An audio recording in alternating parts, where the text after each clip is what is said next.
Hello दोस्तों, तेनू academy में आपका स्वागत है। दोस्तों, आज हम लोग यहाँ पे क्या डिस्कस करने वाले हैं। आज हम लोग यहाँ पे कक्षा 11 की जो हमारी भूगोल है उसका अध्याय 1 जो है भूगोल एक विषय के रूप में, इस अध्याय का हम 10 बहुविकल्पीय प्रश्न हम लोग यहाँ पे डिस्कस करेंगे। इस बहुविकल्पीय प्रश्न से आपका ये जो अध्याय है इसके कॉन्सेप्ट आपको क्लियर यहाँ पे हो जाएंगे। तो कमेंट करके ज़रूर बताइएगा 10 में से आपके कितने सही हुए। ठीक है, तो चलो दोस्तों आज का वीडियो स्टार्ट करते हैं। अब पहला प्रश्न है यहाँ पे, जियोग्राफी या भूगोल शब्द की उत्पत्ति किसने की थी। जो जियोग्राफी शब्द है इसका शब्द की उत्पत्ति किसने की थी। आपके पास यहाँ पे 4 ऑप्शन है, आप बताइए इनमें से जियोग्राफी जो शब्द था किसने उत्पत्ति किया था। देखो, जियोग्राफी जो शब्द है ये हमारे ग्रीक वर्ड है, ये 2 शब्द से बना है, जियो प्लस ग्राफी। जियो का मतलब है यहाँ पे अर्थ और ग्राफी का मतलब है डिस्क्राइब करना, डिस्क्रिप्शन। ठीक है, तो ये जो शब्द है ये एराटोस्थनीज ने ये उत्पत्ति की थी जियोग्राफी शब्द का, जो हमारा ग्रीक स्कॉलर थे।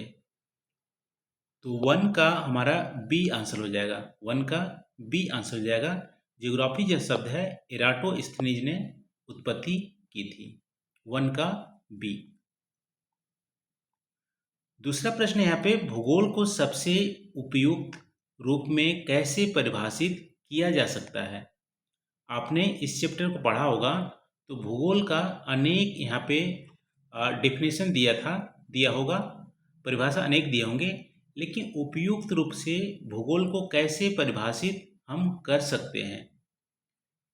भूगोल को परिभाषित करने के लिए आपको यहाँ पे 4 ऑप्शन दिए हैं, आप बताइए इन चारों में से कौन सा हमारा ऑप्शन सही होगा। देखो, भूगोल में हम क्या करते हैं, जैसे अर्थ की हम डिस्क्रिप्शन तो पढ़ते हैं, अर्थ में जो डिफरेंट टोपोग्राफी है, लैंडफॉर्म है, उसका हम स्टडी करते हैं। साथ साथ ह्यूमन हमारा यहाँ पे सेंट्रल यहाँ पे रोल प्ले करता है।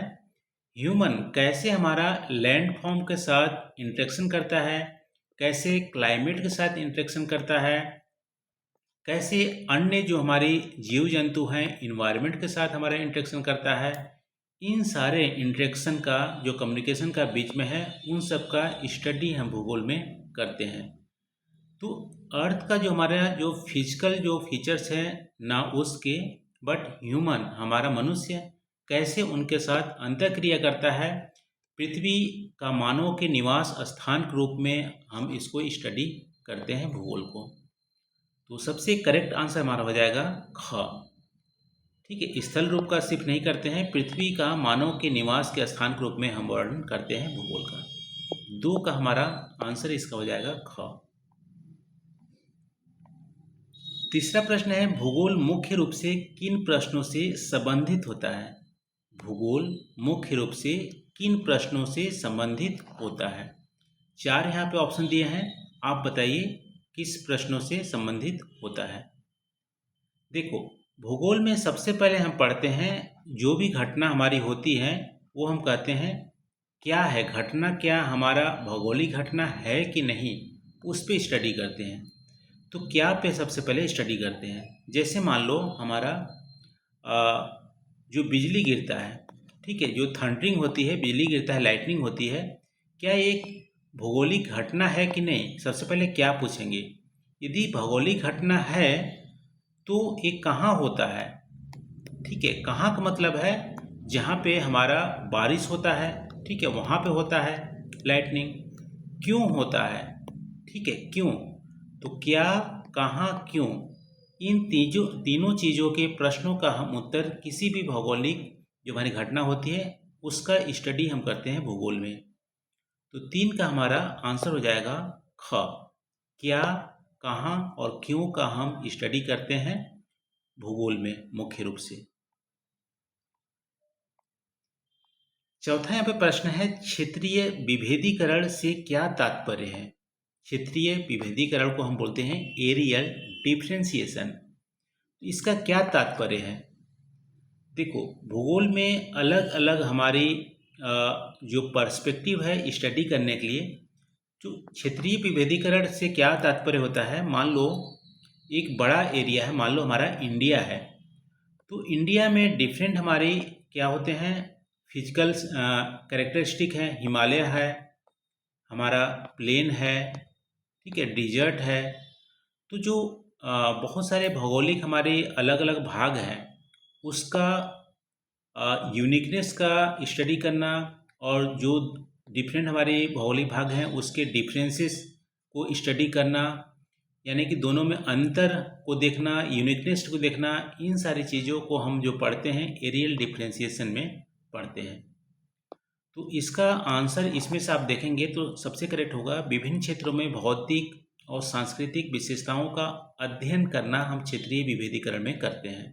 ठीक है, विभिन्न क्षेत्रों मतलब भारत में हमारे विभिन्न जो भौगोलिक क्षेत्र हैं उसके भौतिक और सांस्कृतिक जो विशेषताओं का अध्ययन करते हैं, उसकी यूनिकनेस क्या है, उसमें डिफरेंसेस क्या हैं, इन सारी चीज़ों को अध्ययन करते हैं हम क्षेत्रीय विभेदीकरण में। तो 4 का हमारा करेक्ट जो आंसर हो जाएगा ग हो जाएगा। 4 का करेक्ट आंसर ग हो जाएगा। 5वां प्रश्न है, निम्न में से कौन सी भौतिक भूगोल की शाखा नहीं है?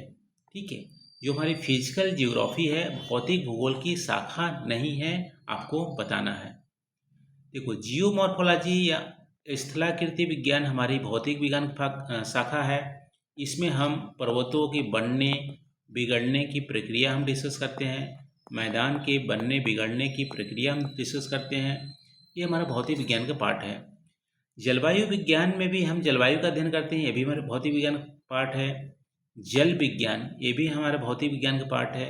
लेकिन राजनीतिक जो विज्ञान है, पॉलिटिकल जियोग्राफी है, ये हमारा भौतिक भूगोल का पार्ट नहीं है, ये हमारा मानव भूगोल का पार्ट है। ठीक है, मानव भूगोल का पार्ट है। कौन सा? राजनीतिक विज्ञान। तो 5 का हमारा क्या आंसर हो जाएगा? घ। राजनीतिक जो विज्ञान है ये हमारा भौतिक भूगोल का पार्ट नहीं है। 6ठा प्रश्न है, भूगोल की अंतर विषयक प्रकृति को कौन सा कथन सही दर्शाता है? भूगोल क्या है? एक सब्जेक्ट का अध्ययन नहीं है, इसमें बहुत सारे सब्जेक्ट आते हैं। ठीक है, तो इंटर रिलेटेड जो सब्जेक्ट का अध्ययन होता है उसको बोलते हैं भूगोल की अंतर विषयक प्रकृति। तो भूगोल इसमें बताइए कि कौन सी प्रकृति हमारा इसमें कथन में सही दिखाता है? तो भूगोल यहाँ पे है केवल स्थल रूपों का अध्ययन है, गलत है।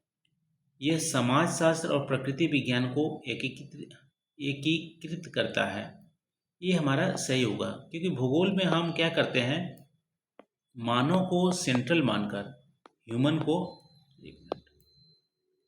मानव को सेंट्रल मानकर हम उसका अध्ययन करते हैं। यानी कि ह्यूमन कैसे प्रकृति के साथ अपना इंटरेक्शन करता है, प्रकृति से कैसे सीखता है, प्रकृति को कैसे चेंज करता है। ठीक है, इन सारी चीज़ों का अध्ययन हम भूगोल में करते हैं। तो यह समाजशास्त्र यानी कि मानव के जो समाज है और जो प्रकृति के नियम है, प्रकृति विज्ञान है, उनके क्षेत्र है, उसको एकीकृत का अध्ययन करता है भूगोल में। तो 6 का हमारा यहाँ पे ख आंसर हो जाएगा। 6 का ख हो जाएगा। 7वां प्रश्न है, मानव भूगोल किसका अध्ययन करता है?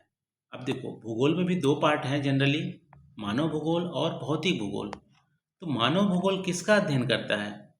मानव भूगोल में हम क्या करते हैं, मनुष्यों और उसके पर्यावरण के बीच अंतःक्रिया का अध्ययन करते हैं। ठीक है, जैसा कि अब हम देखे थे, ह्यूमन हमारा प्रकृति के साथ, इन्वायरमेंट के साथ कैसे इंटरेक्शन करता है। मान लो पहाड़ी एरिया के रहने वाले लोग हैं, वहाँ की संस्कृति अलग होती है, तो ह्यूमन क्या करता है, वहाँ पे एडॉप्ट कर लेता है। जहाँ जैसी भौतिक चीज़ें अब उपलब्ध हैं वैसे ही वो ढल जाता है। तटीय क्षेत्र वाले में लोग मछली ज़्यादा खाते हैं और मैदान क्षेत्र वाले लोग गेहूँ चावल ज़्यादा खाते हैं, और आप हिली वाली देखोगे तो मांस ज़्यादा खाते हैं, चावल ज़्यादा खाते हैं। तो जहाँ पे जो लोग हैं उसके इन्वायरमेंट के अकॉर्डिंग ढल जाता है। तो ह्यूमन इन्वायरमेंट के साथ कैसे इंटरेक्शन करता है, अपने को चेंज करता है और इन्वायरमेंट को भी चेंज करता है, दोनों चीज़ों का अध्ययन हम मानव भूगोल में करते हैं। तो इसका उत्तर हो जाएगा मनुष्यों और उनके पर्यावरण के बीच अंतःक्रिया का अध्ययन हम मानव भूगोल का अध्ययन है। 7 का ग। 8वां प्रश्न है, निम्न में से कौन सा आधुनिक भूगोल उपकरणों जैसे जीआईएस, रिमोट सेंसिंग का गलत उपयोग है? ठीक है, जीआईएस, रिमोट सेंसिंग का उपयोग कौन कौन से सही है? देखो, स्थानिक पैटर्न को समझने में हमें हेल्प करता है, ये तो हमारा सही है। भौगोलिक जानकारी को चित्र के रूप में प्रस्तुत करता है, ये भी हमारा सही है। योजनाओं के लिए डेटा देता है, जैसे मान लो रोड हाईवेज बनाने हैं तो जीआईएस का उपयोग करते हैं। कोई खनन करना है तो रिमोट सेंसिंग का उपयोग करते हैं। ये सब हमारा सही उपयोग है। लेकिन ये हमारा गलत उपयोग है, संकीर्ण विषयों पर एकांकी ध्यान केंद्रित करना, यानी कि वन पर्सपेक्टिव किसी नैरो, यानी कि नैरो, संकीर्ण मतलब नैरो कोई सब्जेक्ट पे एक ही पर्सपेक्टिव पर यूज करना, ये हमारा गलत उपयोग है, सही उपयोग नहीं है। सही उपयोग हम ब्रॉड एरिया में करते हैं जीआईएस रिमोट का।